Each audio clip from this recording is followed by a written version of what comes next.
చాలా సార్లు testosterone, DHT యొక్క ఎంజైమ్స్ రకరకాలుగా డిఫరెంట్ టెర్మినాలజీ గురించి డిస్కస్ చేశాం.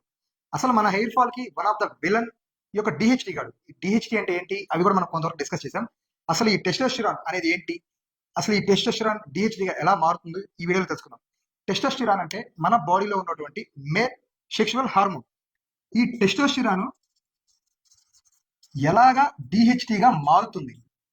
సో ఈ టెస్టోస్టెరాన్ డిహెచ్టిగా మారాలి అంటే మన బాడీలో ఉన్నటువంటి ఒక ఎంజైమ్, ఇది వచ్చేసి 5-ఆల్ఫా రెడక్టేజ్ అనే ఒక ఎంజైమ్. సో ఈ ఆల్ఫా రెడక్టేజ్ అనేది ఒక ఫ్యాక్టరీ వర్కర్ లాంటిది. ఈ ఎంజైమ్ అనేది ఉండగా మన బాడీలో మెల్లిగా ఈ టెస్టోస్టెరాన్ హార్మోన్ ని కొంతకాలానికి డిహెచ్డిగా మారుస్తుంది. సో మన హెయిర్ ఏదైతే ఉంటుందో ఈ డిహెచ్డి సెన్సిటివిటీ ఎక్కువ ఉన్నప్పుడు, సో దానికి ఇక్కడ మన బాడీలో ఉన్నటువంటి ఒక హెయిర్ ఫాలికల్ ఏదైతే ఉంటుందో, ఒక హెయిర్ ఫాలికల్ నుంచి మనకి స్ట్రాండ్స్ వస్తాయి కదా, ఇది అండర్ ద స్కాల్ప్ ఉంటుంది కదా. సో ఇక్కడ ఉన్నటువంటి ఒక ఫాలికల్ కి ఈ డిహెచ్డి ఏదైతే మారుతుందో ఇది ఒక లేయర్ లాగా ఫామ్ అయిపోతుంది. దీనివల్ల బ్లడ్ సప్లై తగ్గుతుంది.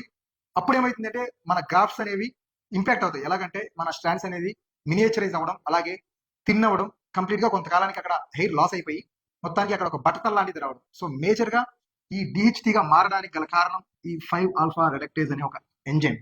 Thank you for watching. Video నచ్చితే ఒక లైక్ చేయండి. నన్ను మీరు బిగ్ బాస్ చూడాలనుకుంటే కామెంట్ సెక్షన్ లో ఇప్పుడే #నెల్లూరు పెద్దారెడ్డి బిగ్ బాస్ అని కామెంట్ పెట్టండి. Thank you.